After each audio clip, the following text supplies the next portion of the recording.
Rodrigo, nós founders, a gente tem aquela ideia de que o exit é meio que a linha de chegada, ou pote de ouro no final do arco-íris. Esse que estamos aqui com você 3 anos depois da venda da Octadesk para a Local Web. É isso mesmo? Tipo, vendeu, acabou? Vendeu, acabou. Aí você olha pra cara de cansado do cara que veio do trabalho e tá... Não vendeu, acabou não. Não tem, acho que não tem essa. Acho que, olhando tudo que a gente fez ali ao longo do caminho, quando a gente termina, acho que conclui uma transação, é o momento de você estar iniciando uma segunda etapa. Nós, como founders, é muito natural a gente projetar o crescimento da empresa e você quer capturar esse valor. E existe um instrumento para isso, cara, que é muito claro, que é o earn-out, né? Uhum. Então, a sua avaliação a valor presente ali vai ser uma, e a sua projeção de crescimento e tudo, você acaba construindo um plano em conjunto com a empresa que está te adquirindo, para que você capture o valor daquilo que você já construiu. Então, geralmente earn-out são 3 anos, né? Alguns um pouco menos, outros um pouco mais, mas esse daqui é um instrumento que funciona super bem para você poder capturar valor pós-venda, né? Uhum. Então, é isso que eu vou fazer depois da venda. Ou seja, você investiu muito tempo lá atrás, cara, recebe um determinado marco na venda à vista ali, no momento da transação, e projeta um crescimento onde você pode ainda capturar um valor. Então, perfeito, não é tão simples assim, tá? Uhum. É lógico, aí chega no final de earn-out, é discutido, acho que é muito natural, aí entre a empresa que adquiriu e a adquirida, eles negociarem as bases e acho que depende, né? Eu já vi de tudo, então eu já vi founder que sai, já vi founder que fica porque é interessante, o desafio, depende muito da proposta, acho que depende muito do que é colocado na mesa ali, né? Muito bom. E acho que tem, em cima do que você falou, tem o plano do founder, tem também o plano da empresa que adquiriu, que em parte compra a jornada que já existe até ali, mas em parte também está comprando uma jornada futura de sinergias que vocês vão ter que explorar. Então, no momento do exit, o plano ainda está longe de ter sido entregue, né? Exatamente. Ainda tem muita coisa por fazer. Exatamente. Eu acho que tem muita promessa, né? Eu acho que são alguns momentos. Eu acho que o primeiro momento acontece ali quando você está assinando o contrato. Até antes, na verdade. Eu acho que quando entra o MOU ali, onde você vai fazer o entendimento do que vai ser negociado, das condições que vão ser negociadas. Cara, imagina, eu tô puxando... Já começa, né? Eu tô puxando alguém pra casar, sim, que mal conheço, né? Mas, vamos colocar aqui o que vai no nosso contrato de casamento, é isso daqui. Tem que estar lá. Beleza, você topa? Isso aqui funciona pra você? Funciona. Chegamos a um acordo? Chegamos. Então aqui começa uma primeira jornada, onde você vai entrar em due diligence, uma série de coisas para comprovar tudo aquilo que você falou antes. E, ao mesmo tempo, você também está avaliando o comprador. Então, acho que ali é um momento de se conhecer um pouquinho mais e já deixar algumas coisas às claras. No momento que você assina um contrato, aí você está casado, né? E aí, aí você começa a entender o dia a dia. E eu acho que aqui a grande sacada é, cara, quanto melhor for construído o seu SPA, o contrato de compra e venda de verdade, menos dor de cabeça você vai ter na frente. Quanto menos mentira tiver, mais transparência tiver ao longo de todo o processo, desde o início das apresentações, MOU, SPA, melhor, porque não tem tanta quebra de expectativa, né? E aí você vai estar exposto a coisas do mercado. O mercado mudam os ponteiros que você tem que perseguir, muda uma série de coisas que tanto o comprador quanto você pode sofrer, mas é um fator que você não controla, é o mercado, né? Então aqui não é tanto sobre quebra de expectativa. E o que eu vi muita coisa errada são contratos mal feitos, onde não se regulam as regras do casamento, né? E aí existe uma divergência sempre nas operações, e aí é onde você tem as quebras de expectativa e possivelmente founders saindo antes de earn-out, brigas, ou não capturando o valor que ele ainda poderia capturar porque não tinha autonomia para tocar o negócio. Perfeito. Acho que isso, César, dialoga muito com coisas que a gente fala aqui no programa, né? A gente sempre alerta para os riscos inerentes de qualquer tipo de contrato, seja com um novo investidor, seja em um M&A, uma venda. E aí poder falar com o empreendedor que passou por essa jornada, né? Tem 3 anos de jornada, a importância. Ao mesmo tempo você pensa naquele Rodrigo do momento da venda. Quer dizer, com uma série de acúmulos ali da jornada da Octa naquele momento, a euforia pelo deal que tá por fazer. Você fala, cara, você tem que negociar um bom SPA, um bom MOU. Exato. É uma coisa assim, nós founders, a gente não faz isso a vida toda. A gente faz isso uma vez na vida, no máximo 2 vezes na vida. A gente não fica profissionais em fazer isso, né? Não. Mas não deixa de ser um bom conselho para quem vai passar por essa jornada. E é interessante você olhar do ponto de vista de quem comprou, né? Porque a minha saída foi há 10 anos atrás, né? Mas geralmente quem comprou também não é do interesse dele, né, gerar muitos conflitos. Claro. Mas são pessoas, né? Exato. E, cara, tem gente que faz cagada e, cara, depõe contra o próprio negócio que ele comprou. Então, por exemplo, se eu tô comprando um negócio que você construiu, não conheço o negócio, eu preciso de você. Preciso de você alinhado, animado. Cara, se eu começo a cagar regras e começar a criar dificuldades, desconfortos, não sei o quê, cara, eu tô destruindo valor. É isso aí. Então, cara, é difícil, né? Eu acho que o mercado, ele foi criando maturidade. Quando você olhava lá no começo dos anos 2000, cara, era muito comum você ver essas brigas, né? Eu acho que ultimamente a galera tem tido um pouco mais de cuidado. Lógico, quando você vai trabalhar com empresas que estão fazendo as primeiras aquisições, uma empresa mais familiar, que negócio do dono, cara, talvez ali você possa ter algum tipo de problema, porque talvez não tenha experiência, não correu isso, né?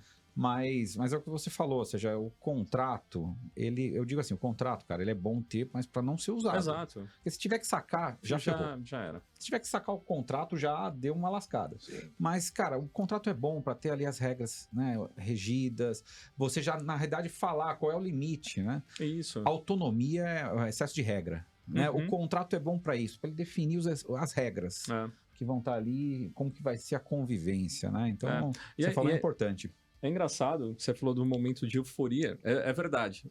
Eu diria que até chegar no MOU, você tá super eufórico. Chega no MOU, é um primeiro marco, é tipo assim, você chegou nos 21K de uma maratona, você tá na metade dela. Mas você já tá cansado pra caramba. Você já cansou, você já tá pegando, entendeu? Sim. E aí você vai pros próximos 21, onde desgasta mais. Você vai entrar num due diligence, onde, cara, vai se abrir um monte de coisa, vários questionamentos e tudo mais para saber se está tudo certo. Mas o que mais consome energia nesse momento são as discussões contratuais. Justamente porque você tem que prever tudo que é ruim. Então não se discute coisa boa. Né? Então a sua euforia, dali para frente, ela derruba. Aí no momento do deal, onde realmente você vai ter o signing ou closing ali, bateu e pingou dinheiro na conta, cara, tu tá tão cansado, cara, lidando com tanta treta que fica em torno de uma negociação, que você fala, putz, finalmente, deixa eu descansar. Esses dias você até publicou a foto desse dia do signing e do closing, você tinha escolhido até, tipo, ir pra fora do Brasil, meio que acho que pra desanuviar um pouco a cabeça, né? Porque você ainda tem o blend de ter que lidar com a operação, tá vivendo o dia a dia, tem meta de venda pra acontecer, tem uma porção de coisa, vida normal na empresa, sabe né? Qual é a ansiedade? Eu tive isso, né? Você também... Cara, é inevitável você começa a fazer conta na cabeça. Pô, o que vai ser? Onde eu vou botar o dinheiro? Começa umas coisas. Cara, não tem jeito. Então, chega uma hora que você tem que falar, cara, eu preciso me desligar disso. Porque senão, eu não vou trabalhar. E eu tenho ainda um caminho longo ainda pra fazer, né? Não é ter assinado, né, um term sheet ali que você vai... que o negócio já concluiu, né? Tem muita coisa para acontecer. Mesmo depois do contrato assinado, ainda tem um earnout, tem tudo. O meu foi de 2 anos, né? Cara, tem muita coisa. Então, cara, você precisa respirar fundo e parar, porque, cara, a cabeça vai longe, né? Aí você começa a ter a retrospectiva de tudo que aconteceu. Você fala, pô, cara... E aí começa um monte de gente, né, a falar, pô, que legal, e tal, tal. Cara, então vai comprar Porsche, uma Ferrari, né? Não sei o que. Cara, tava querendo comprar um baixo, cara. Eu só queria ficar sossegado. Eu só queria mais. Mas é real, isso... Cara, e a gente cansa... É um processo muito exaustivo, né? Eu acho que tem uma característica também que não vejo em todos os founders. Parece que no momento que você vendeu, o negócio dali pra frente acabou, né? De fato, ele não é mais teu. Você vendeu 100% do negócio, não é mais teu. Mas eu acho que existe uma questão, aí eu vou falar muito, no meu caso, muito pessoal, da responsabilidade também. Eu acho que... Eu sempre fui muito profissional. Um monte de gente empregada ali que depende daquilo. Eu sempre fui muito profissional e muito transparente com o pessoal da empresa, porque... O cara que comprou, né? Pô, a galera veio numa jornada comigo e falou, cara, e agora? né? A gente vai ficar sozinho aqui e acabou, tá? É isso. Vamos ser absorvidos por... Não, geram muitas preocupações, né, no time e acho que arredores, mas tem uma questão do compromisso, né? Eu acho que você, como profissional, aí pensando mais como um executivo que tá ali, cara, tu tá ali agora para entregar resultado. Tudo bem que vai cair um vale-refeição na tua mesa, que foi o negócio mais estranho da minha vida. Eu empreendia desde 2004. Tantos anos já sem... cara, a hora que vem. Nossa, cara. Existe isso. Existe isso. Então, foi um momento bem estranho, mas, cara, no final das contas, vocês viram um executivo para entregar resultado. E eu acho que esse compromisso, cara, tem que ter independente de qualquer coisa. Sim. Lógico, você tem um interesse por um próximo marco, que é o término do earnout, mas o compromisso de você realmente entregar um ativo redondo para quem comprou, né? Para não acontecer o que você falou, né? Vai deteriorando o ativo, não é bom para ninguém. Todo mundo perde. Muito bom. Galera, se vocês estão tomando conhecimento aí do Startups and Downs agora, saiba que a gente é o podcast que tem a pretensão de ser o podcast de cabeceira aí de quem empreende, acompanhar empreendedores e empreendedoras ao longo da sua jornada. A gente, por definição, escolhe falar dos temas mais difíceis, dos temas menos glamurosos, e temos mais de 100 episódios gravados aí, eu e o César falando dos mais diversos assuntos, e recém-inauguramos um quadro onde a proposta é trazer convidados para compartilhar suas jornadas empreendedoras, não só do ponto de vista do que deu certo, da jornada linear, que normalmente está coberta já, mas a gente tentar explorar os downs dessa jornada, não pelo gosto de falar de coisas difíceis, mas sim para a gente tentar extrair os maiores aprendizados que o empreendedor gerou com isso para utilidade aí para a nossa audiência, né? A gente acredita muito que os grandes downs acabam gerando futuros ups quando a gente os resolve. São nos downs que a gente gera os nossos maiores aprendizados. E meio que o tamanho do empreendedor é o tamanho do down que ele consegue resolver, né? Na hora que a gente encontrar um down que a gente não consegue superar, tá estabelecido ali qual que é o tamanho da nossa capacidade enquanto empreendedores. E hoje estamos aqui com o Rodrigo Rico, da Octadesk, empreendedor, amigo aí, estamos há bastante tempo compartilhando jornada aí, prazerzão estar com você aqui, cara. Dura a jornada para vocês estão bem acabados, né? Nossa, cara, e eu tenho 28 e ele 32. Eu sou o mais velho aqui, cara, tem 49, meu. Tu é só pela estrada de terra mesmo. É tratorzão ali, né? Boa, mas conta aí, cara, quem é o Rodrigo e conta um pouco da Octa para dar um contexto pra galera. Legal. Cara, meu nome é Rodrigo Rico, eu sou empreendedor desde 2004, antes eu trabalhei no mercado Accenture, etc, fiz uma porrada de coisa, vim do mundo tech antes, até hoje eu estava tendo uma conversa com um amigo, falei, cara, é engraçado que a gente vai desaprendendo algumas coisas, é necessário desaprender para poder aprender outras coisas, né? E acho que isso daí acabou acontecendo comigo. Em 2004 eu decidi empreender, montar a primeira empresa, totalmente bootstrap, imagina, 2004, sem recurso nenhum, sem internet do jeito que é hoje, sem papos desse tipo que eram inacessíveis naquela época. O pessoal tem ideia como isso é antigo, não tinha iPhone, né? Não tinha, cara, não tinha. Era um outro planeta aquilo, né? Era um outro planeta. E empreender era muito assim, eu lia pequenas empresas, grandes negócios, achava do caraca, assim, fantástico. E eu tinha vontade de criar coisas relevantes. Mas, eu tinha um background técnico de desenvolvedor, consultor, e fui montar uma empresa. Aí você começa a aprender, desenvolver, cara, começa a assumir vários chapéus, você tem que vender, você tem que ser o cara do marketing, você tem que ser o cara do RH, enfim, você vai desenvolvendo ali algumas habilidades para poder sobreviver. E foi uma decisão que eu tomei, falei, cara, eu não quero mais voltar. E sempre vivia, pelo menos os 2 primeiros anos, vivia com a pulguinha atrás da orelha. Eu falei, cara, eu não posso mais voltar à ponte. Então eu vou queimar e dei tudo que eu podia ali para fazer o negócio funcionar, né? Então você fica longe de família, aquela história toda que acho que grande parte dos empreendedores acabam passando porque é muito custoso, né, desse outro lado. E aí eu fui evoluindo, em 2015 tive a oportunidade de fazer uma spin-off dessa empresa, inclusive. Fiz a spin-off, nasceu o que seria a Octadesk, ainda não era a Octadesk, finalzinho ali de 2015. E, cara, eu trabalhava no mercado Enterprise, do Enterprise estavam se falando muito em SaaS já no Brasil, estava começando a circular muito, 2014 já estava meio antenado nisso. Falei, pô, por que não um software voltado para atendimento? Né? Tudo que tinha no Brasil era muito arcaico ainda, era muito, muito antigo. As soluções, ou soluções muito caras de grandes players que era inacessível para as empresas menores, né? Aí que a gente decidiu, cara, tem um problema a ser resolvido aqui. Atendimento no Brasil é ruim, as empresas vão penar por isso impacta o crescimento das empresas, elas ainda não entendem, mas estava falando 2015 ali, mas, cara, um bom atendimento, no final das contas, é esticar a receita da empresa e fazer o LTV, o que for ali, perpetuar, né? Então, você, com um bom atendimento, gera boca a boca, uma série de coisas, vai gerar nova receita e tá tudo certo. Então, a gente tinha essa oportunidade, mas eu não tinha a experiência do mundo startup. E foi, inclusive, aí que a gente acabou se conhecendo, né?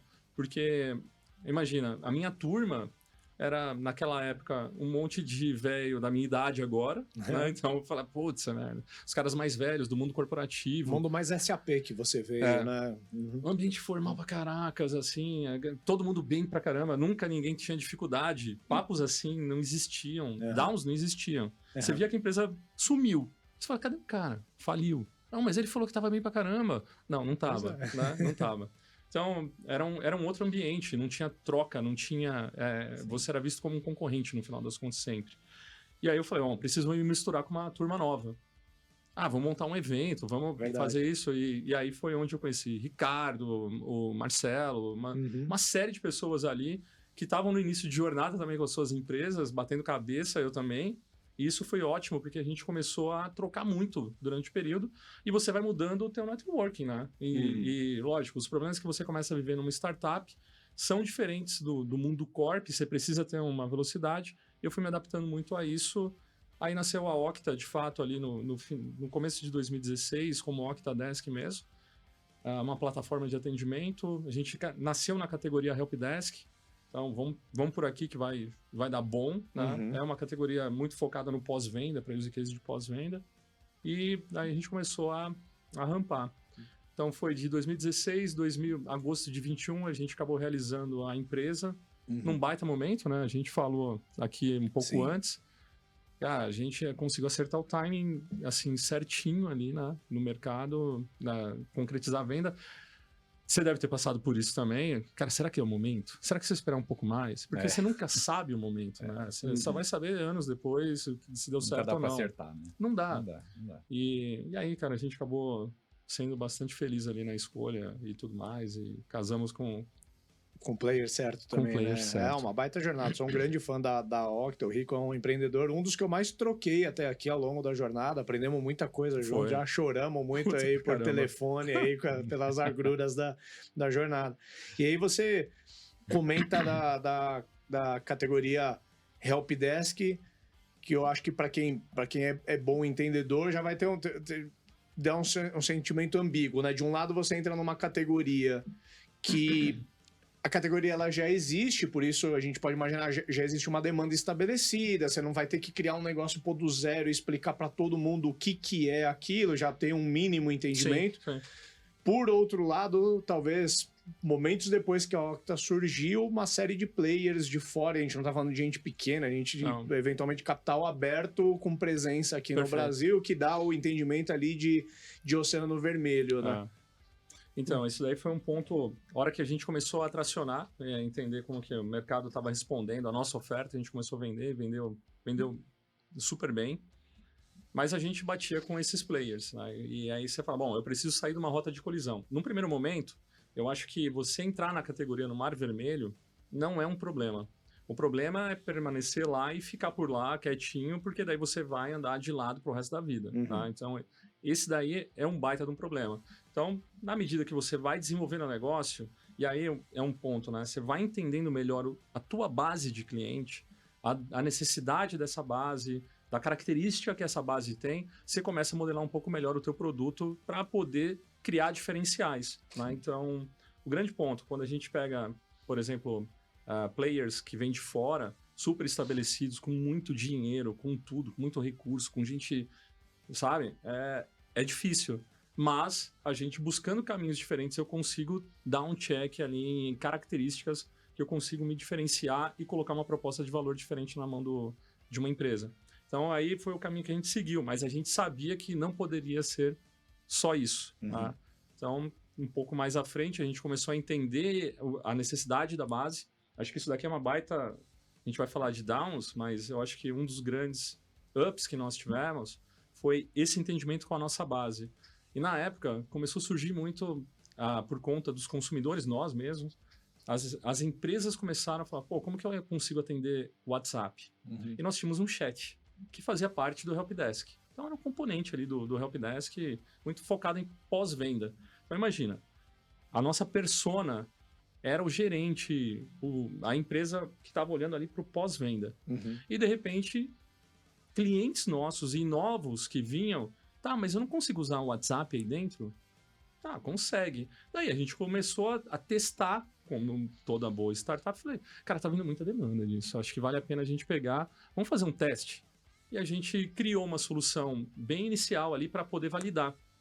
Então a gente fez um MVP do MVP do MVP e começou a vir uma demanda. A gente lançou a primeira solução em janeiro, isso fez um boom assim, em vendas. A gente começou a vender praticamente 2 vezes mais do que a gente estava vendendo. É super sexy o negócio. Só que tinha, por trás do negócio todo, a gente estava mudando a persona que a gente estava acostumado a vender. Né? Por quê? O gerente o cara que vai usar para vendas não é o cara que está lá gerenciando pós-venda. Cara, equipes, SLAs, workflows. Esse cara aqui, ele quer conectar vendedor, quer fazer conversão e cara, pedido colocado, venda. E a gente não se deu tanta conta, né? A gente até entendeu que eles queriam usar para vendas. A gente falou, cara, que maravilha! Vamos migrar para uma categoria de vendas agora, cara, para um use case de vendas, cara, pô, tá tudo certo. Mas a gente não sabia o impacto disso dentro da operação. E a gente continuou incentivando. Aí nisso, a gente continuou vendendo essa solução, foi tomando um corpo forte dentro dos primeiros 6 meses, porque foi exponencial ali o momento que a gente começou a vender ela. E aí chegou num ponto que a gente começou a escutar, ele quer integrar com o nosso concorrente. Dá para fazer? Eu falei, não, cara, tem que vender todo. Cara, se a gente tem esse, vai vender também, vende completo.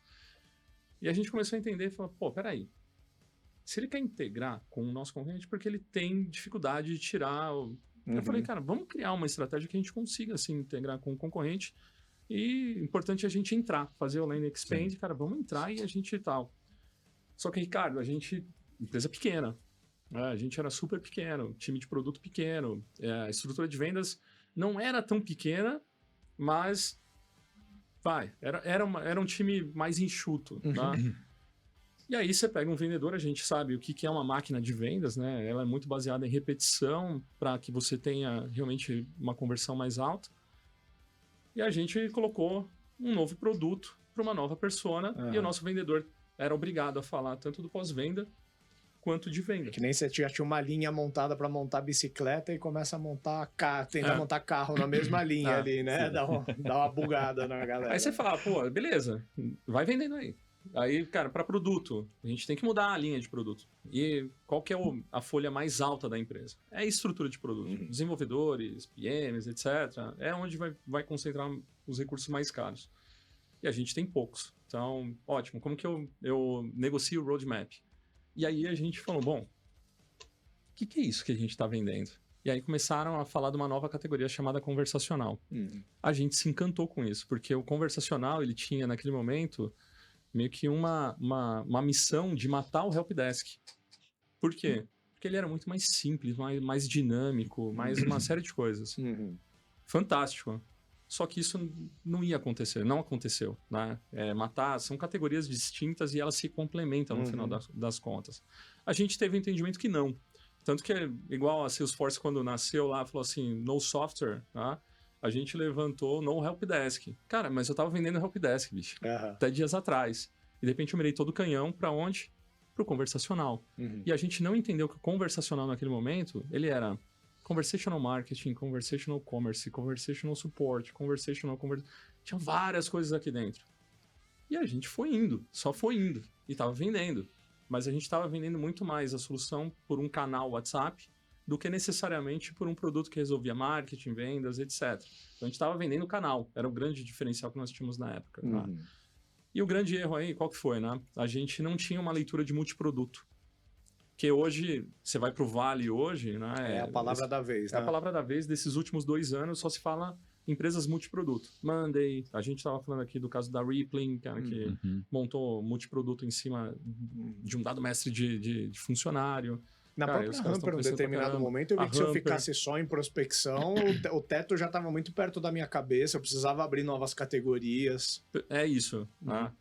Só que a gente não tinha uma clareza e recursos também para poder fazer tudo ao mesmo tempo. Então, mata aqui, vai para lá, e a gente acabou errando nessa estratégia de não entender o multiproduto.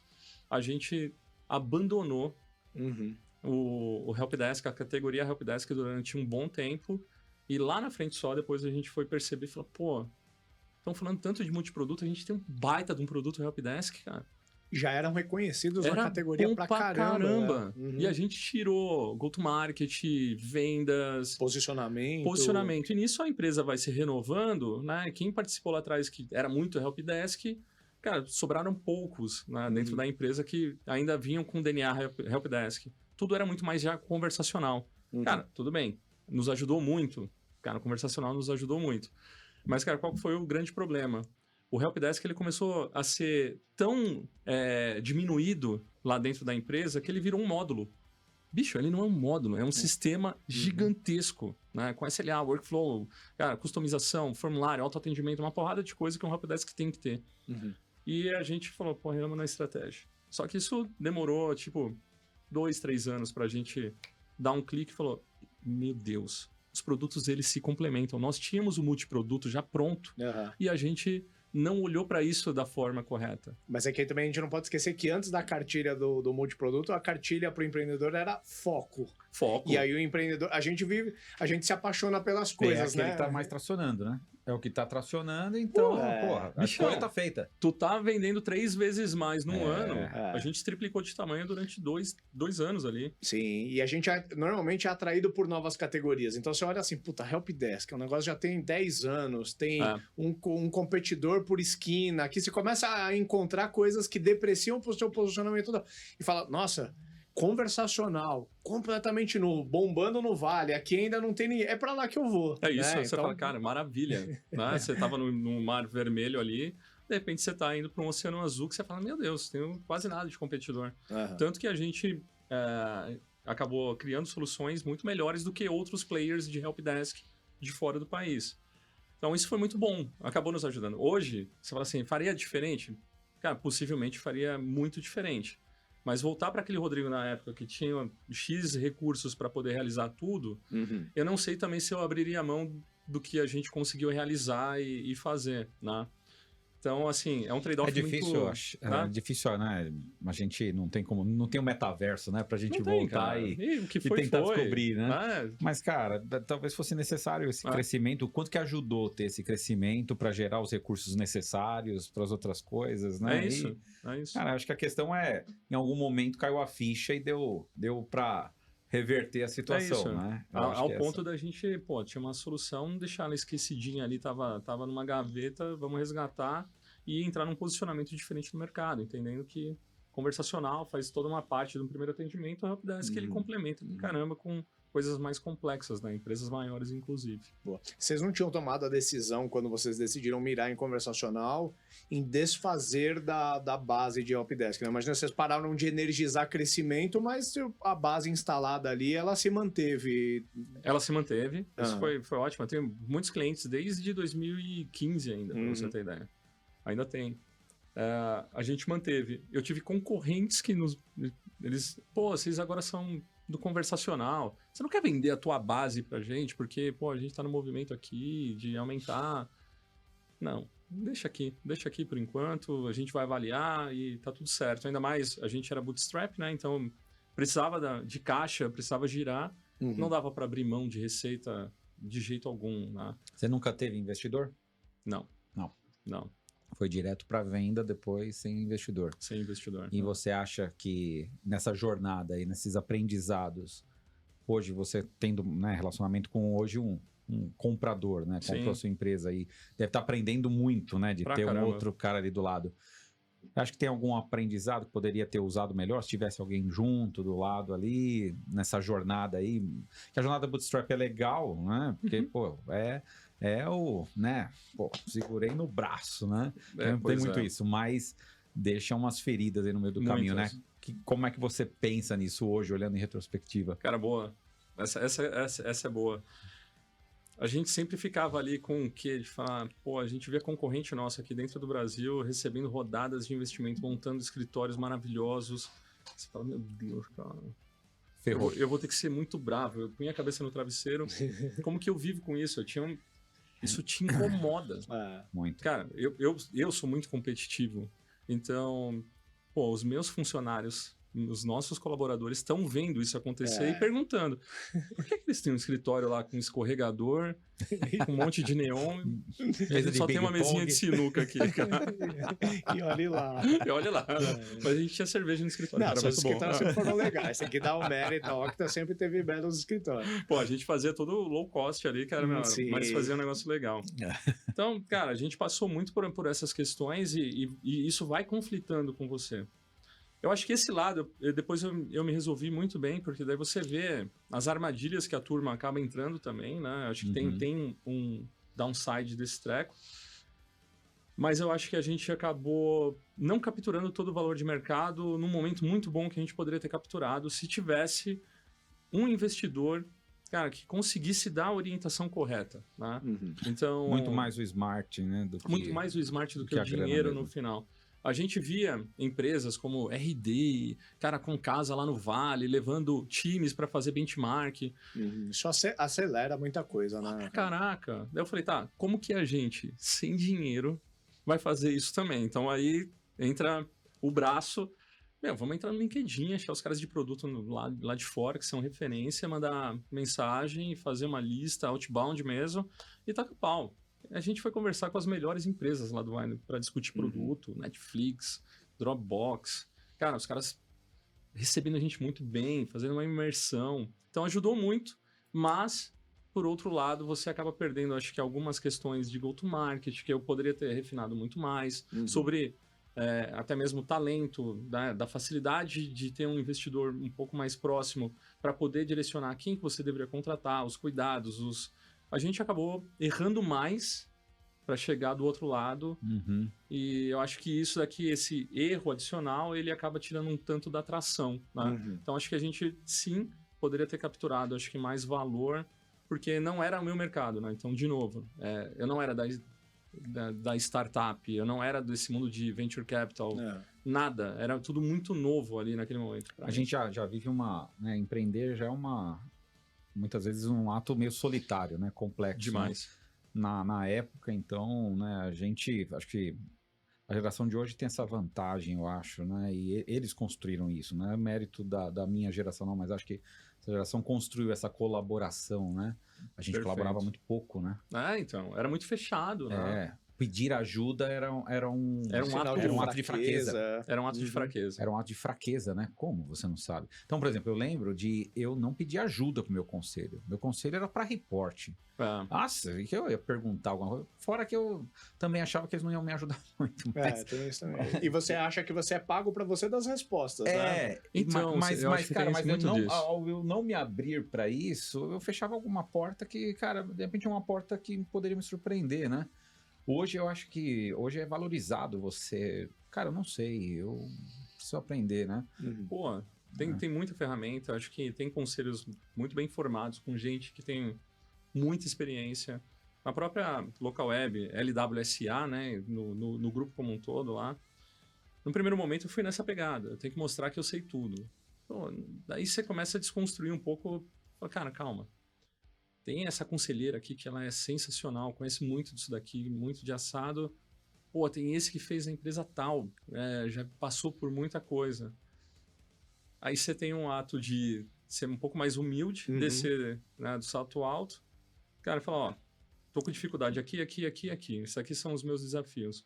E aí quando você vê, essa turma tá muito, cara, disposta a sentar contigo e falar, ó, legal, vamos fazer o seguinte, vamos marcar um papo só pra gente discutir isso daqui e tudo mais. E eu levei muitas questões dessa lá dentro do grupo, né? Para aproveitar essas cabeças e entender. Pô, e foi super rico, assim. Ajuda muito a você aumentar teu repertório, né? Para você poder tomar decisões que possivelmente por não saber você não tomaria. Tá? Mas acho que se de um lado você não teve na sua jornada até a venda da empresa, né, o conselho formal com VCs, etc. Por outro lado, eu acho que você como founder sempre teve um hábito que eu sempre admirei, mas nunca consegui implementar na minha rotina, que pelo menos uma vez por ano você faz uma viagem para fora com um propósito, né? Com o propósito de visitar empresas, ir em alguns dos principais eventos para você trazer um frescor de ideias, né? E salvo engano, você tem uma disciplina de fazer isso quase todo ano, todo né? ano, todo ano, cara, todo ano. A gente começou fazendo no Brasil, era mais barato, e tinha uns brothers, cara, que iam conectando. A gente fez muito isso, né? No começo a gente promovia eventos para trazer as startups para abrir o capô do Fusca mesmo. Falar, ó, vamos abrir aqui o capô e falar das dificuldades de todo mundo. E isso aumentou nosso networking, foi conectando. Pô, quero fazer um bench lá na RD, quero fazer um bench, cara, com fulano. E a gente conseguiu fazer isso dentro do Brasil. Chegou no momento que você fala, cara, beleza, acho que a caixinha de ferramentas... nivelou o conhecimento, né? Tá nivelado, cara, tá, beleza. Cara, onde eu vou buscar? E eu lembro que a gente tava na Endeavor, num programa na Endeavor, que daí o meu mentor lá, ele falou, cara, Rodrigo, vai pra fora. Eu falei, pô, mas fora? Pô, time, como, com quem? Ah, tem evento. Daí a gente descobriu o Saster, né? Puta, o Saster veio em 2018, acho, negócio assim. 2018, foi o nosso primeiro Saster. E eu falei, já que a gente vai pra lá, vamos tornar a viagem o mais produtiva possível. E foi aí que a gente começou a prospectar as empresas do Vale. E todos eles nos receberam muito bem lá para poder fazer trocas. Então, essa oxigenação de entender o que estava rolando lá e trazer para cá, foi, assim, acho que foi primordial. É incrível que até hoje, cara, eu lembro de alguns ensinamentos de 2018 com essas empresas, que agora faz, inclusive, muito mais sentido do que naquela época. Que acaba utilizando hoje essa bagagem, sabe, do que você acaba aprendendo lá atrás. Eu acho que até a oportunidade do conversacional, você concatenou, assim, olha que doido, né? Você já estava na categoria do Helpdesk, aí surge uma necessidade muito orgânica do Brasil, que é, quero usar o WhatsApp pro meu suporte. Porque se o cara não colocasse o WhatsApp oficialmente, ele já estava dando o suporte por WhatsApp. Isso é uma necessidade do brasileiro. E com a sua vivência lá fora, você vê que tem uma categoria que dialoga muito. Que se você concatenasse o conversacional com o WhatsApp, com o Helpdesk que você já tinha, você conseguiria pintar com uma nova proposta de valor, né? É isso aí. Então, cara, isso daí ajudou muito. A gente foi agora, cara, em setembro, de novo lá pro Saster.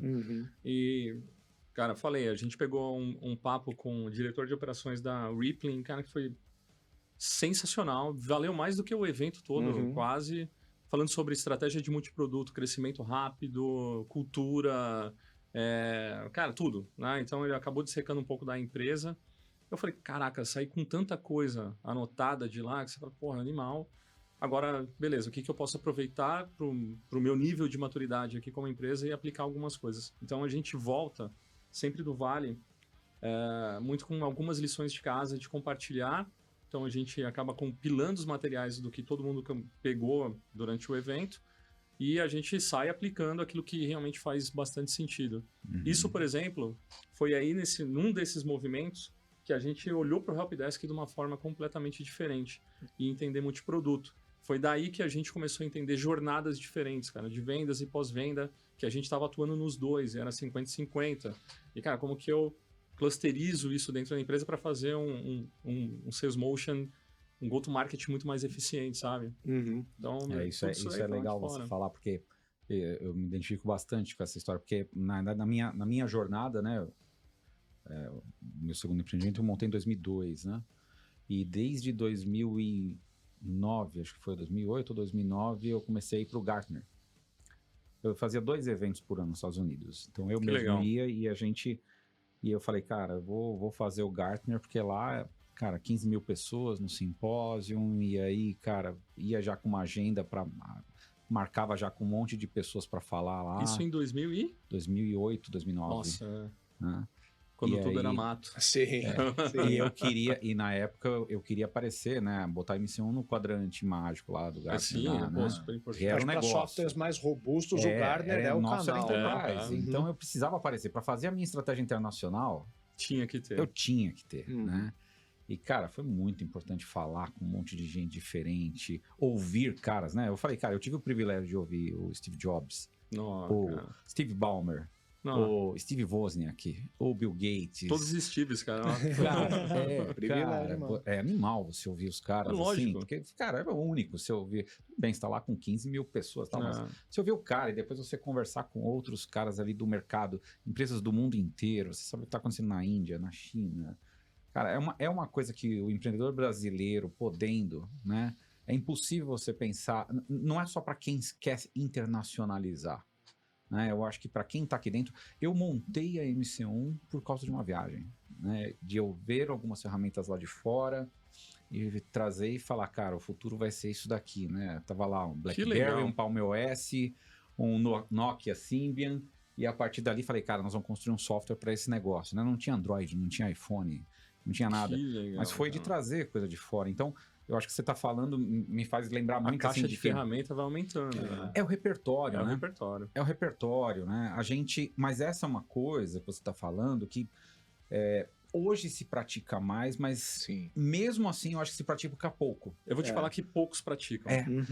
Eu sou um que não pratica. Cara, você tem que abrir sua agenda. Eu falo assim, Cara, eu falava com bastante gente, principalmente nos anos finais lá da MC1, que eu tava para sair, eu fiz muito networking, mas, cara, é um arrependimento que eu tenho de não ter feito mais. E sair de dentro da empresa e conseguir, eu acho que eu teria sido muito melhor se eu tivesse me dado mais tempo, né? Ou saber claramente qual era o meu papel, né? Eu tinha muito papel, talvez, do cara de tecnologia que montou a tecnologia, ou do cara do produto, e eu era o melhor vendedor, talvez, né? Aquele negócio do empreendedor que faz tudo, né? E eu tinha dificuldade, muitas vezes, de largar algumas coisas. Tem coisas que você não delega, mas você pode ter vários papéis além do CEO, né? Mas eu não tinha clareza do meu papel, e aí eu acabava fazendo outras coisas que outros poderiam fazer melhor, e eu deixava de fazer isso, né? Do networking, de conversar com outras coisas, né? Esse é um ponto que, assim, você tem que fazer. Assim, eu acho que é obrigatório. E eu vejo poucos fazendo. Eu não sei aí por quê. Por quê? Por que você não faz? No negócio, cara. Medo de me ausentar 15 dias e encontrar a empresa implodida. Fiquei uma semana agora, ó. Cansativo pra caraca, porque, você vai... Nada, você não para. Mas... E quando nós vamos fazer um acordo com ele, vou eu, você e ele lá. Aí eu vou, aí não tem como escapar. Nós vamos levar lá. Pronto. Não, cara, e as coisas acontecem quando você tá fora da empresa. E quem estiver ouvindo a gente, quiser ir também, só manda uma mensagem, vai todo mundo junto. Vamos fazer isso daí, vamos organizar uma caravana. Todo mundo junto. Mas tem coisa boa que acontece também quando você tá ausente. Às vezes é bom, né? Ver como que... A real, eu acho que as grandes alavancas, elas não vão vir mais de dentro daquilo que você tá dentro da bitolado, não é verdade. E, cara, lá eu tive, por exemplo, dessa última vez, né? Vou trazer aqui alguns insights. De novo, eles falando muito sobre multiproduto, e agora todo o movimento dentro do Vale, das empresas que eram muito pequenas, fazendo um movimento bottom-up, então querendo trazer clientes maiores. Então, agora você vai no Saster, tem trilhas exclusivas para Enterprise, que antes não tinha. Né? O que acho que faz todo sentido com a narrativa atual de mercado, né? Antes, quando você tinha dinheiro infinito para pôr em CAC, você não fazia muita conta do tamanho do cliente, se o cliente era lucrativo ou não. Hoje, como cada cliente tem que ser rentável, você vai atrás do peixão, né? Então, assim, eu acho que... E as conexões que você vai fazendo, se discutindo muito sobre inteligência artificial, é lógico, trilhas exclusivas só sobre isso, e você vê que tá todo mundo no mesmo barco, com dificuldade de encontrar modelos que são rentáveis, como vender, como gerar valor, etc., para sair da espuma que foi gerada com inteligência artificial no mercado, né? Então, tudo isso você vai conectando, a parte de cultura, e aí você conversa com um, conversa com outro. Você encontra... Tem uma caravana de brasileiros que vão para lá. Cara, a gente fez um churrasco no último dia com o pessoal da Sasholic. Cara, foi legal. Super bom, porque você tem trocas e, conecta, vamos num evento, vamos fazer isso, vamos falar sobre assado. Enfim, é muito rico. Né? Eu acho que, de novo, em 2022 eu fiz... Eu até fiz, mas estava tão na operação que eu deixei de sair. Cara, essa semana, né, tô vindo aqui gravar com vocês, mas, ontem foi um evento... do YouTube, 2 dias anteriores ali foi da Cortex, cara. Eu falei, eu fazia isso direto. E eu parei de fazer aqui também, né? E, pô, eu fui pro evento da Cortex e saí, caracas, isso conecta com isso, com a minha estratégia mais enterprise aqui, que pô, dá para fazer isso. Tô no momento de orçamento, então já tô olhando para 2025, como que eu posso fazer composição. Pô, se eu pegar o cara de operações, cara, vem aqui, como que é a taxa de conversão de vocês? Já me deu um guideline, cara, sensacional de quantas pessoas eu preciso ter na operação e tudo mais para poder montar um orçamento melhor do que eu montaria se eu não tivesse ido num evento de 4 horas. Não, e independente de ser fora do Brasil ou não, às vezes a gente sair e se descontaminar um pouco da operação, isso eu sempre valorizei, né? Talvez eu não me organizei para ir para viagens para fora, mas eu sempre apreciei sair em alguns momentos e tentar enxergar, colocar a empresa em perspectiva. Porque vivendo só do lado de dentro, a gente só vive o problema, né? Fica só resolvendo o problema, não consegue melhorar a empresa de fato, né? Cara, sempre muito bom. E ser intencional, ter uma agenda, né? O que você falou, assim, também eu não ia sem ter agenda. Com quem eu ia falar, né? Fazer um trabalho antes, né? De estar no evento, né? Pô, isso é super importante. Você aproveita mais, né? Você acaba aproveitando demais. Total. Sim. E você falou de um pouco de sales motion e o quanto que mudou na medida que vocês foram para uma categoria diferente. Eu acho que a gente entra num ponto, e para mim você foi muito referência nesse assunto. Você foi um dos primeiros founders, pelo menos da minha rede de relacionamento, a começar a levantar muito a bandeira da importância de produto. Um tempo depois, aqui no Brasil, o termo Product-Led Growth ficou muito forte, mas eu me lembro da gente começar a falar disso antes, né? Você, em algum momento, cansou um pouco do modelo padrão de empresas brasileiras, que é sales-led, tipo, desenvolva um produto mequetrefe, põe um exército de vendedor, e era um pouco também da cartilha. Acho que a primeiro cohort de empresas VC-backed no Brasil foi muito isso. Constrói um produto marromeno aí, coloca 40 vendedores e pau até o Série A, depois a gente tenta resolver. E eu me lembro que em algum momento da jornada você questionou essa... Quando era menos comum isso ser questionado, e fez um movimento, né, de começar a energizar muito mais produto. Aí queria que você contasse um pouco desse... Cara, acho que tudo vem da escassez, né? Acho que isso daí não foi de graça. Você teve acesso ao repertório. Tá legal, mas é uma informação que tá guardada aqui. Outra, cara, no momento que você vai fazer um orçamento, eu tava fazendo, eu lembro, sei lá, acho que foi 2018, por aí, 19, você vai fazer um planejamento para o próximo ano. Cara, quando você já tem uma máquina de vendas que é super previsível e você tem a demanda, você fala, bom, se aumentar aqui um tanto em marketing, fizer isso daqui, vai cair mais lead, caiu mais lead, vou precisar de tantos SDRs para fazer todo o processo de qualificação, tantos closers, cara, tanto de receita aqui no final, CS, blá, blá, blá. Tu monta toda a mecânica, né? Cara, mas aí você começa a fazer, bom, e ano que vem? Quero crescer 3 vezes. Cara, naquela época eram essas loucuras que a gente, vambora. Só que eu não tinha dinheiro para fazer upfront. E aí, a hora que você colocava um crescimento já de um time que, pô, não era tão pequenininho, o nosso time de vendas, por exemplo, um vendedor, um SDR, era de 3 a 4 meses para ele rampar. Então, eu tinha um investimento na frente que eu tinha que fazer, né, para, pô, o cara tá apto a vender, e marketing tinha que rampar junto. Então, também investimento na frente. Você só conseguia pôr um novo quando o anterior já estava se pagando, não dava para colocar 10 de uma vez e gerar aquela curva J, né? E aí vem a escassez, né? Fala, não, eu não... legal, esse modelo aqui tá perfeito, mas eu não tenho investidor, não vou conseguir fazer isso. Porque os salários, assim, estratosféricos, a gente não vai ter como bancar. Existe algum modelo mais eficiente? Pô, lembrei, caracas, o pessoal lá tá falando sobre PLG, acho que pelo nosso perfil de cliente dá para ir por esse caminho, vou começar a trabalhar nesse ponto. E aí entra um outro lado, cara, que eu era muito obcecado por algumas coisas. Então, dentro da empresa, eu falei, preciso colocar uma máquina de vendas no ar. Ixi, preciso entender no detalhe isso daqui como uma linha de produção, como que a gente vai fazer. Quando entrou no PLG, a mesma coisa. Preciso... Cara, isso aqui é um canal absurdo. Tá? E a gente começou a testar para minimizar o impacto que a gente teria contratando pessoas. Então, eu precisaria de menos pessoas. Mas, de novo, cara, esse é o lado que eu falo, pô, do caraca, eu sou obcecado, vamos chavear. Não preciso mais de SDR. Os SDRs vão morrer. Aí a gente levanta outra bandeira. Cara, não é assim, né?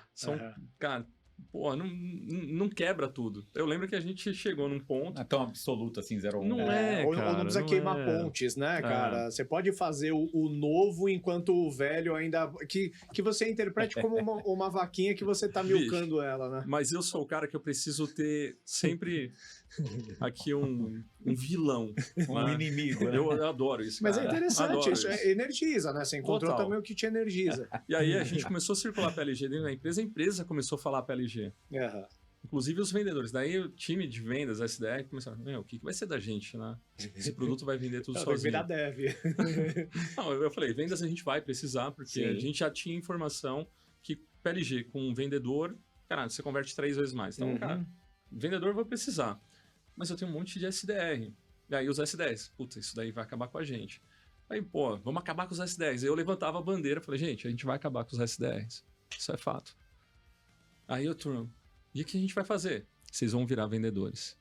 Pô, o que eu ia fazer? Pegar a turma que era SDR, mesma folha de pagamento, cara, gerar lead qualificado na mão deles para que eles convertessem. Precisava preparar essa turma, então eu não ia ter um aumento de custo em folha de pagamento. Isso ia me dar um capacity maior de fechar mais negócio. Perfeito. O PLG tinha que funcionar e distribuir o lead dessa forma. Do caraca. Quando você faz isso para uma persona e aí entra produto trabalhando em cima desse negócio, cara, funciona perfeito, né? Quando você começa a abrir múltiplos use cases e personas diferentes, cara, o negócio já vira uma máquina complexa e o mesmo time de produto não consegue fazer. Porque a hora ele tá olhando para cá, a hora tá olhando para cá e, cara, acaba não entregando. Então era um risco do PLG ali para nós. No primeiro momento funcionou absurdamente bem.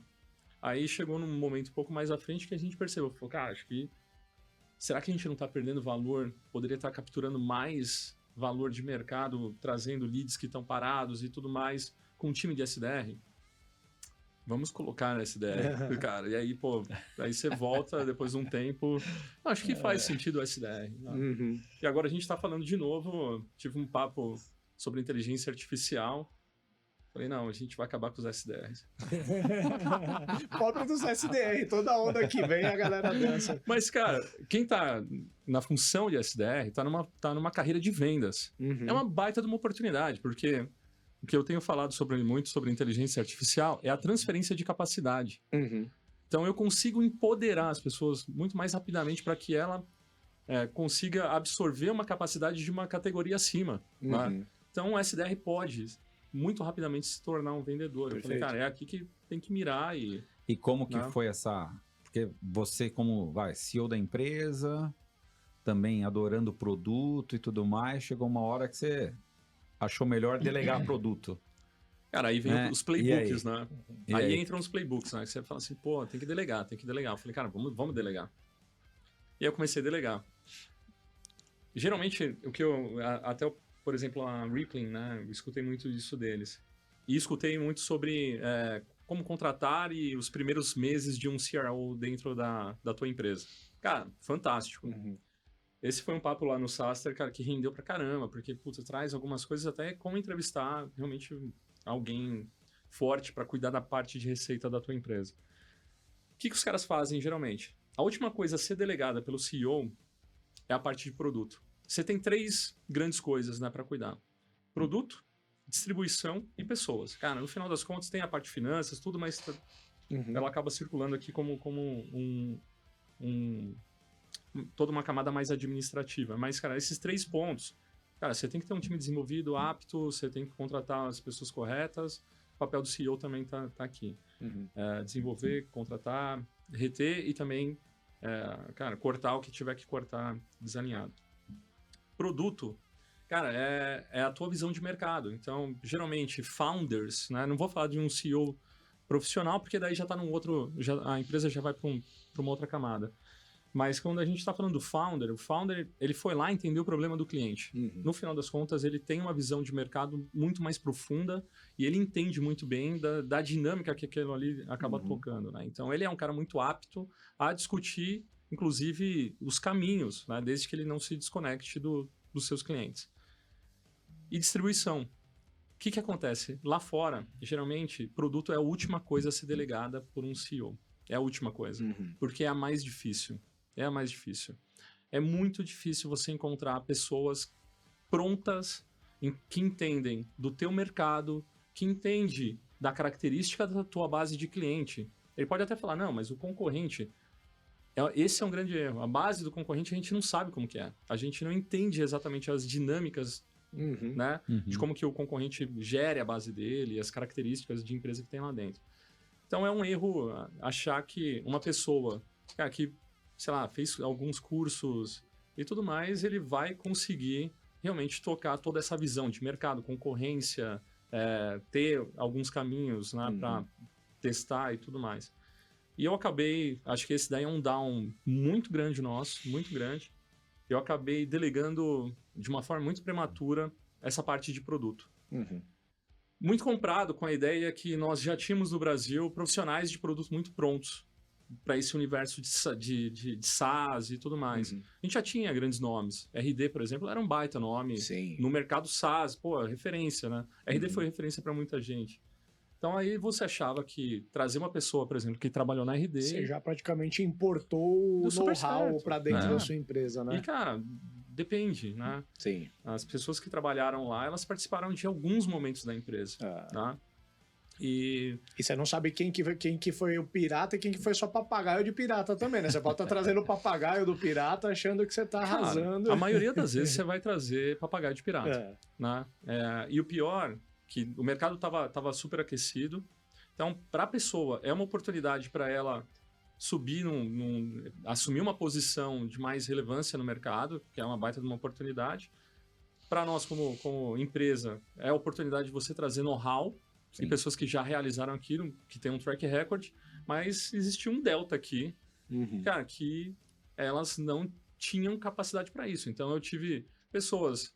por exemplo, que assumiram operações ali de produto nossa, que nunca geriram pessoas. E produto é como você influencia a turma toda. Você tem que ter um poder de influência muito forte. Você tem negociar que ser... com todas as você áreas negociando para com falar todo mundo. com todo mundo. Cara, a maior habilidade que tem em produto. O cara de produto ele tem que ser um dos mais chatos dentro da empresa. Ele vai falar não, né? E são pontos assim que muitas vezes o profissional ele não vem com essa maturidade. E acaba não acontecendo. Então, a gente acabou montando estruturas. Aí, lógico, você traz o playbook lá de fora. Vamos montar squad com PM, com designer, head não sei o que, head. Bicho, a gente é uma estrutura gigantesca. Que hora que você fala, o que vocês estão fazendo? Acaba sendo até contrassenso com o que você falou, que foi o principal driver para ir para essa direção, né? Recapitulando o que você falou talvez uns 10 minutos atrás. Ir por produto, eu vou tentar investir na minha maior alavanca de escala, porque eu não vou ter condições de botar um buzilhão de pessoas aqui, porque eu não sou VC-backed. Corta para... o mercado está indicando montar squads, e squad vai te dizer que você precisa de uma pessoa de produto para cada 3 dev, para cada 3 dev tem mais um QA, e quando você tem para cada 2 squad um Scrum Master, você vai juntando esses denominadores assim, aí quando você vê assim, pô, para desenvolver uma funcionalidade nova... eu preciso ter 40 pessoas na minha folha de pagamento. E aí, o duro, que essa turma, eles... o que vocês estão fazendo? Não, a gente está em Discovery. Cara, você pode perguntar para N founders que já passaram por isso. O Discovery causa arrepio dentro da Discovery. Alguém falar cara, lá, tem que ser muito desenganado para soltar a palavra Discovery. Não vem com essa, cara, sabe?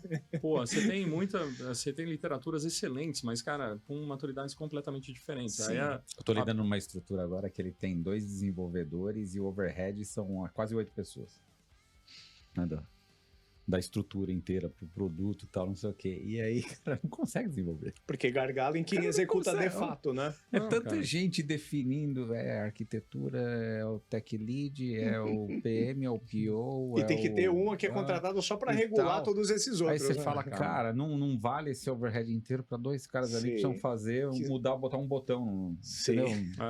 Então é meio complexo mesmo. Né? E para nós foi muito duro porque isso começou a tomar proporções, porque você passa a ser menos eficiente, entregar menos, para entregar mais, o que você faz? Põe mais gente. Por quê? Porque, cara, tá todo mundo em Discovery, uma hora vai sair esse treco. Aí mais gente passa por ramp-up, o período de ramp-up queima dinheiro. Aí vem uma história paralela aqui, né, que a gente estava já em 2022, um período praticamente pós-pandemia ali. a gente contratou mais de 100 e poucas pessoas, o time cresceu mais de 100 e poucas pessoas num ano, né? E o produto cresceu bastante. A gente precisava entregar mais. Meus amigos, assim, a gente contratou muita gente errada. Então, esse foi um down nosso que, de verdade, eu achava que a gente tinha uma estrutura de gestão de pessoas ali muito alinhadas com os valores da empresa e não tinha, né? Afinal, assim, não tinha. Ou por trazer gente errada por inexperiência, ou seja lá o que for, por alinhamentos de valores dessas pessoas, a gente acabou trazendo muita gente errada dessas 100 e poucas pessoas que nós contratamos. Então, a gente praticamente dobrou a empresa e com muita gente errada. Sim. Então, cara, somado a tudo isso, a gente precisava entregar produto. Somado a tudo isso, eu tinha gente remando contra pra caramba. E aí, no momento da gente entrar, a gente tinha alguns rituais e falou, cara, a gente precisa começar a entregar. Tá acabando, chega um momento que você não pode mais esperar, né? E aí você perguntava, tá, mas a gente precisa montar aqui uma previsão dos produtos que vão sensibilizar a receita e tudo mais. Não, a gente não tem como dar data. Em produto não se dá data. Eu falei, cara, não, peraí. Não é assim que funciona. E aí eu comecei a entrar um pouco mais na estrutura de produto. Nisso causou, porque a hora que eu percebi, tinha muita gente não, praticamente todo mundo em trabalho remoto, gente desalinhada pra caramba, aí você começa a colocar ali e fala, galera, não. A gente vai ter que, sim, se comprometer aqui com períodos, né, onde a gente tem target, tem receita para entregar e tem que ter compromisso com isso, ponto final. Produto só existe para entregar receita, no final das contas é isso. Claro. Seja para reter a receita ou para expandir a receita, ponto. Tá? E aí aconteceu muito da gente, entrar em conflito.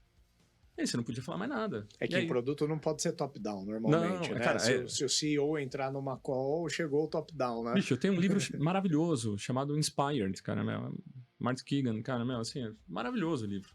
Princípios de produto, foda pra caramba. Mas, bicho, adaptando pra realidade tupiniquim é outra. E a galera lê isso e quer aplicar exatamente o que tá lá dentro daqui. E aí tem uma frase lá, não, porque o CEO vai fazer top-down. Cara, peraí. Por que ele vai fazer, né? Eu entendo, se você tem realmente ali uma estrutura que conhece do mercado profundamente, etc, cara, você não precisa de top-down. A galera já vai desdobrar o que precisa ser feito. Mas, cara, naquele momento, principalmente naquele momento, a gente não tinha isso dentro da Brasil, porque todas as empresas sofreram muito com isso, não foi só na Octa. Cara, a gente não tinha mão de obra qualificada para fazer isso. E aí você fazia, falou, ó, galera, tem que ir para cá. Se a gente não fizer, a gente vai ser comido pelo concorrente. É aqui. Isso daqui é o que vai diferenciar a gente. Aí, CEO fazendo top-down. Abre lá no canal de denúncia e, cara, vamos falar que o CEO tá fazendo top-down. Vamos falar que o CEO tá falando que numa design critique, cara, que o produto não tem que ser feito desse jeito. Cara, aconteceu de tudo. Porque a gente tinha um time completamente desalinhado. Tá? E com baixa capacidade técnica para poder executar o que tinha que executar. Hoje você conseguiu adaptar o modelo? Porque o modelo Spotify, muita gente, né, quer montar toda aquela estrutura e tal. Hoje, como que é a sua estrutura? Tem algumas características ali que você trouxe ainda ali do Spotify? Ou seja, como é que ficou? Não, tem. Cara, o Spotify foi do caramba.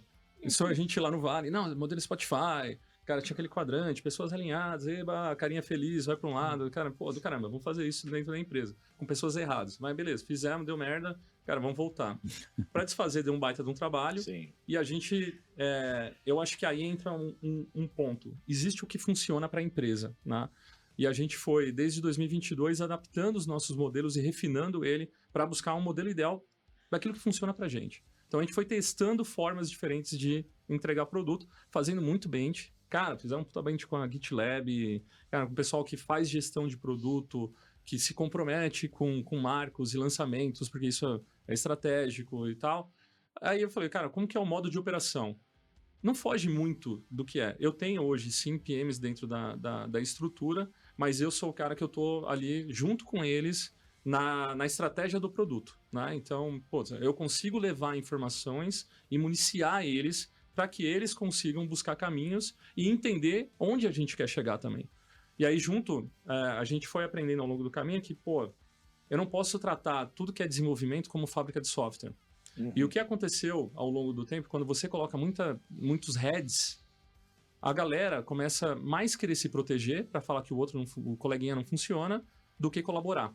Né? Então, a gente começou a simplificar as estruturas para que tivesse menos heads, fosse um negócio um pouco mais cross. Então, ó, eu tenho gestão de tecnologia, mas, cara, dentro da Squad é como se fosse uma mini empresa, de verdade. Legal. É uma mini empresa.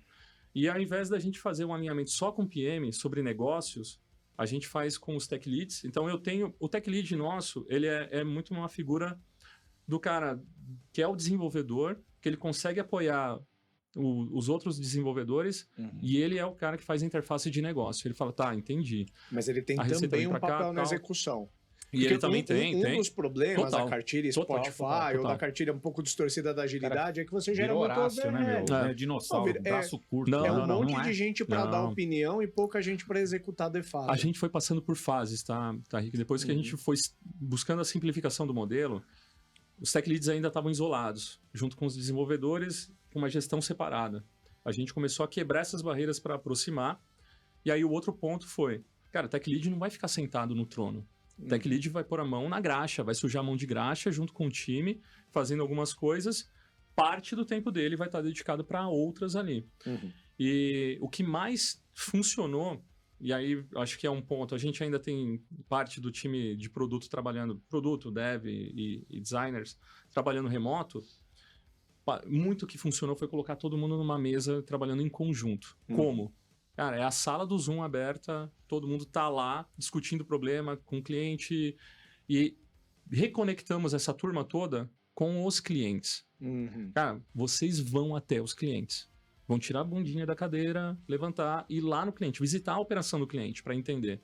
Pô, o cliente está reclamando disso, o cliente tem ali observações e vão pegar clientes relevantes que conseguem colaborar pra caramba. E a gente começou a aproximar toda essa estrutura de cliente. Então eles começaram... Cara, você não sabe o que a gente descobriu? Puta merda, cara, se fizesse isso daqui, a gente mata a pau. E aí começaram a surgir insights super valiosos e a gente dividiu numa metodologia do PMG. Cara, coisas pequenininhas que eu tenho que fazer, entregas constantes. Legal isso. Os M's, cara, que eu tenho que fazer uma vez por mês, alguma coisa que pode ser ajuste de performance, cara, débito técnico ou alguma nova coisa. E os G's, no máximo 2, 3 no ano, onde eu vou ter, são itens estratégicos que vão sensibilizar a receita. Bem tá? legal. Então a gente acabou dividindo dessa forma. Cara, batemos muita cabeça para colocar, para rodar todos esses pratinhos, para criar a dinâmica. Foi muito sofrido ali, porque, caraca, vamos fazer para cá, põe todo mundo numa mesa. Ainda tinha divergências e etc. E aí entrou o meu papel de conectar eles com o business. Ao ponto, por exemplo, eu já tenho agora uma previsão do orçamento 25, eu trouxe todos eles e eu falei, ó, se a gente não começar a trabalhar agora, olha aqui, ó, a gente não entrega isso, nem isso ano que vem. A gente não chega nessa linha de receita ano que vem. Então, eles estão conectados. Falou, caraca... É porque o que vai gerar receita em produto em 2025, nós já estamos atrasados para começar a fazer agora, né? Até criar, testar, pilotar, ir pro ar.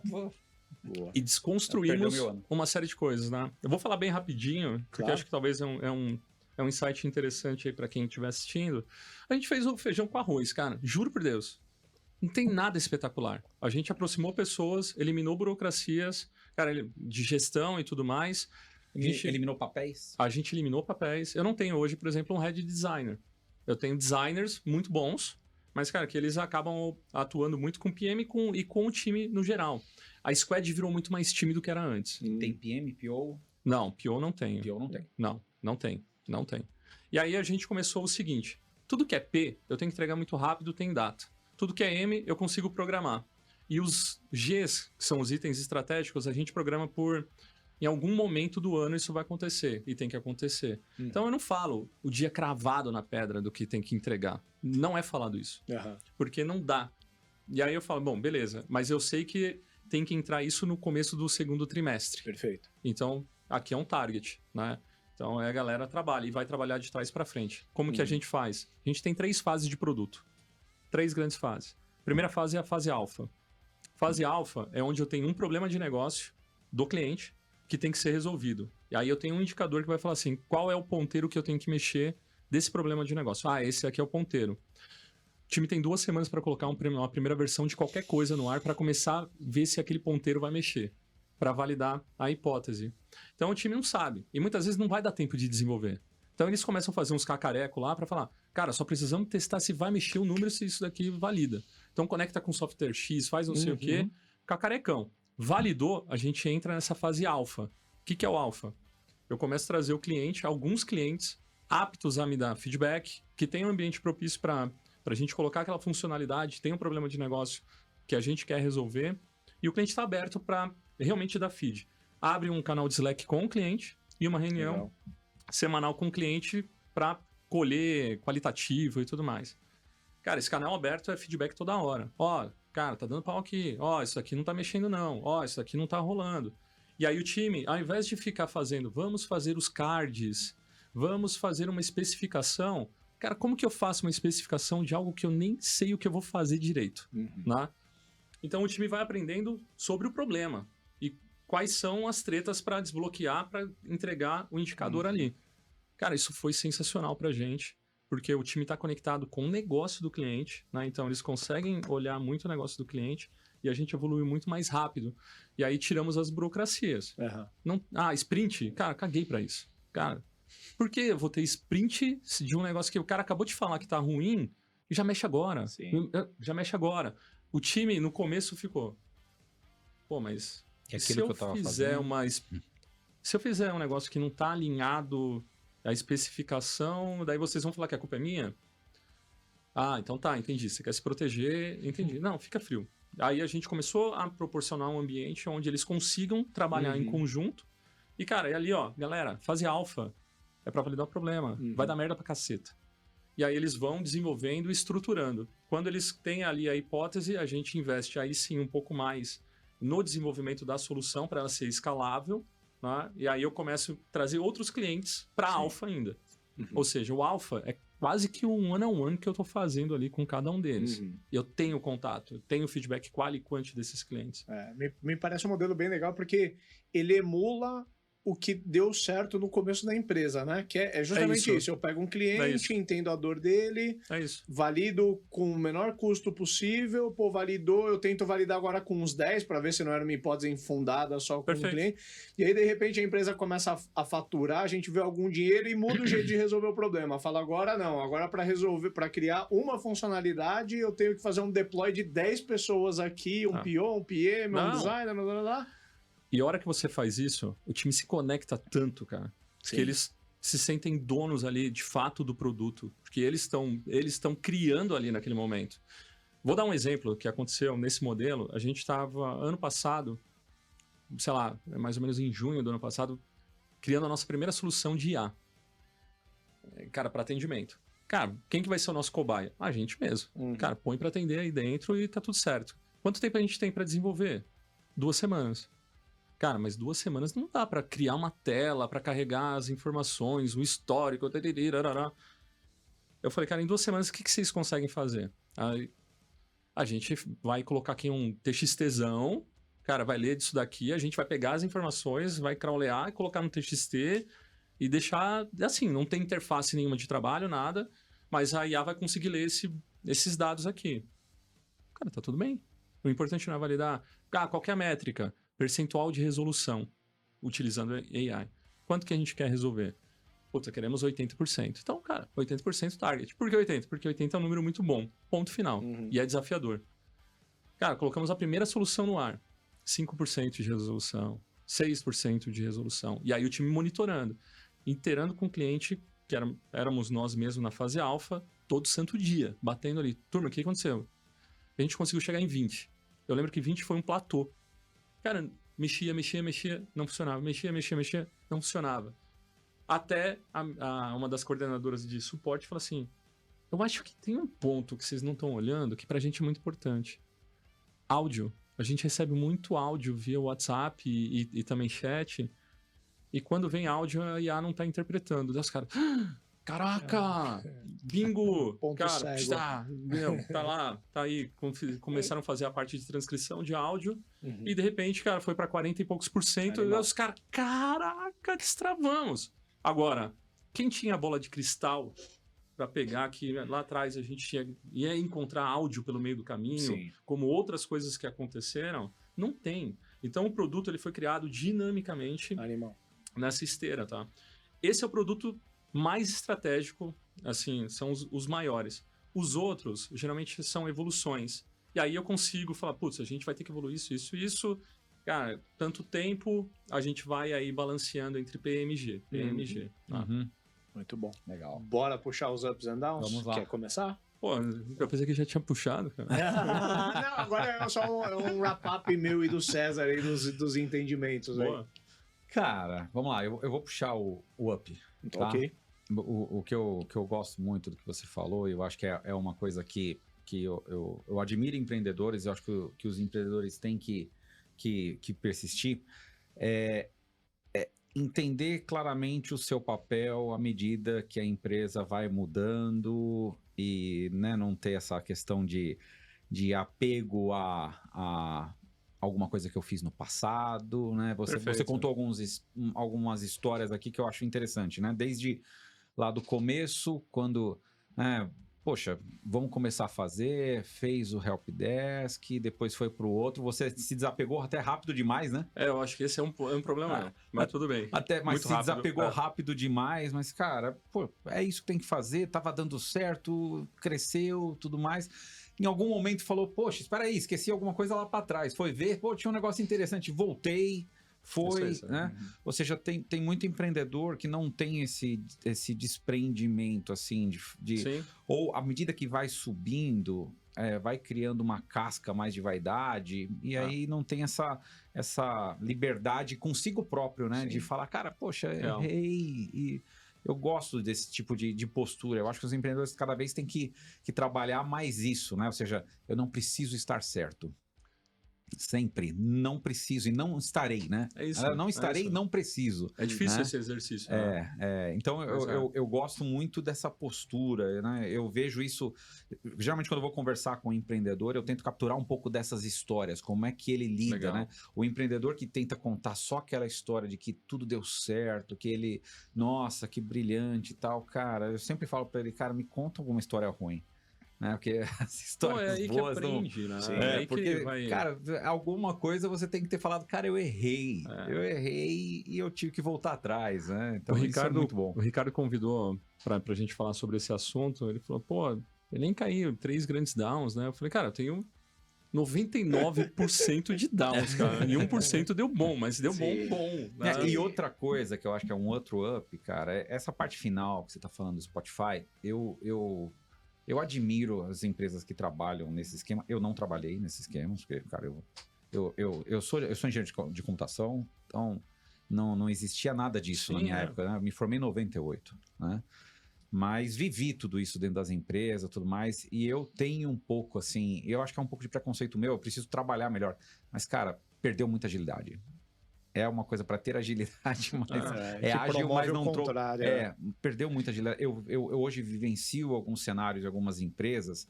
Cara, eu falo, poxa, eu fazia em um quinto do tempo essas coisas. É isso. Né? É isso mesmo. E você teve a coragem de questionar o modelo. Muitas vezes a gente... Né, antigamente a gente brincava assim, contrata a IBM... Porque, cara, se der problema com a IBM, você não vai ser mandado embora, porque você contratou a IBM, né? A gente brincava muito com CTOs, né? CIOs, de seguro, né? A pólice de seguro. Não, eu tô fazendo o playbook da Spotify, cara. Pô, se o Spotify é o que é, imagina, tá todo mundo usando isso, né? Então, esse efeito manada, e o empreendedor que tem, fala, cara, pô, deixa eu questionar isso daqui. Será que não tem um jeito diferente de eu fazer? E não ter esse ego de, não, pô, só eu vou ser diferente, não. Eu acho que tem que questionar. Sim. Os empreendedores, isso é um up. Questiona. Não tá legal. Cara, a dor que eu mais ouço, cara, eu não consigo resolver os problemas, eu não consigo mais entregar como eu entregava antes as coisas novas, né? Perfeito. É uma dor que todo mundo fala, cara, parece que a gente não consegue entregar coisa nova, né? Cara, se não consegue, tá alguma coisa errada. Não, mas eu tô fazendo o playbook inteiro. Cara... Será que continuar fazendo a mesma coisa vai te levar para um lugar diferente, né? Então, esse último que você trouxe, assim, desse incômodo, dessa questão de deixa eu entrar lá dentro, então, com detalhe, né? E tentar mudar esse status, né? Eu acho que isso é uma coisa que os empreendedores têm que levar como uma coisa bem positiva. Você quer ver um negócio? Cara, a Hamper tem alguma coisa a ver com o que você fazia antes? Total. A Hamper nasceu de dentro da Siteina, que era uma agência que já trabalhava com geração de leads. Você manjava do mercado. Pra caramba, né? Sim. Qual que é o grande problema do modelo principalmente a adaptação para o modelo Brasil? A gente tem poucos profissionais, e lá fora também, tá? Que manjam de negócio. A hora que deu um clique, eu falei, o que é melhor trazer, né? Um PM, que ele nunca trabalhou com o setor. E só conhece o método. E talvez nunca gerenciou pessoas, tem dificuldade nesse ponto, porque não está desenvolvido nesse lado, e vai precisar de muito disso, né? Influenciar, etc. Ou a gente traz alguém que está lá numa agência agora, que conhece do business, cliente, cara, que gerencia times, sabe exatamente a necessidade de mercado. Só é menos sofisticado em metodologia, mas metodologia é ser treino, cara. Esse é o grande ponto. Então, a gente começou a perceber que se a gente invertesse a regra, falar, vamos buscar pessoas de negócio, tanto que meus PMs hoje, eles não vieram de PMs, eles vieram de negócio. Animal. Um veio de vendas, o outro veio... Cara, enfim, tá? Então, a gente trouxe pessoas que conseguem fazer perguntas para o cliente, porque ele entende do cenário do cliente, né? Então, isso daí ajudou muito a gente a transformar. E a gente acabou de ver o Rippling lá no Vale, eles contratam founders, porque também não tem PMs bons lá. É o cara que faz academia, o cara aprende ali o by the book, mas ele não era de negócio. Então, o que a Rippling está fazendo? Cara, ao invés de comprar a empresa, ela traz o founder. Ela compra o founder e coloca dentro da estrutura. O founder vem com toda a bagagem de business e sabe tocar time. Cara, é importante pra caramba. Animal. Bom, o down, pra mim, acho que teve implícito em 2 grandes momentos do episódio, o abandono da categoria anterior pela paixão da nova, né? Eu acho que quando teve ali o momento, você tava bem com o Helpdesk, eu já conhecia muito bem a tua operação, já tinha uma startup de sucesso com o Helpdesk, aí visualizou o conversacional, de repente o Helpdesk virou um patinho feio. E aí, também um tempo depois, quando você viu o motion ali de Product Led, putz, esse negócio de vendas não tá com nada. Eu lembro que você me chamou pra conversar, tipo, eureka, mano, o cara tem que acabar com o time de venda, produto e não sei o quê. Mas é legal também que você resgatou isso. Eu acho que em alguns momentos, até a gente aproveitar que a gente falou agora recente Siteina e Hamper, o negócio que eu tinha feito antes da Hamper, ele não era bom o suficiente para eu tentar carregar ele junto. Então, perfeito. Eu tinha que acabar com ele para ele me dar espaço para o novo. Um novo negócio, né? Mas nem sempre essa precisa ser a solução, né? Exato. Que a gente use como trampolim para o próximo, que a gente use como fonte de receita. Eu vou parar de energizar, mas eu vou usar isso como fonte de capital para o novo, né? Mas eu acho que isso, né? Acaba trazendo como um down, mas você demonstrou como você corrigiu isso na rota, né? É que é dolorido, né? Na hora que você dá realize, você fala, meu Deus do céu, cara. Rapaz, fiz errado, né? Mas beleza, enfim. Eu acho que de fato é um down. Eu tive isso com as empresas que originaram. Cara, empresas que eu fundei em 2004, elas continuam ativas, a gente fez spin-off. Cara, quando eu fiz a spin-off, a gente foi a contracultura do que era antes a minha empresa que eu fundei. Sim. Então você falou, pô, vamos se desfazer? Cara, eu levantei uma bandeira pirata, cara. Todo mundo da minha equipe andava como um pirata, porque a gente falou, vamos matar isso daqui. Isso aqui é tudo que a gente não quer ser. Caracas, bicho, isso me deu problema com sócio, com um monte de coisa. Eu falei, tá, beleza. Depois, com o tempo, de novo, né? Eu falei, tá, acho que aqui tem uma boa oportunidade, tanto que virou um modelo de negócio pra gente hoje lá, as empresas do grupo. Então isso cara, vai aprendendo, né? Sim. Dói, mas aprende.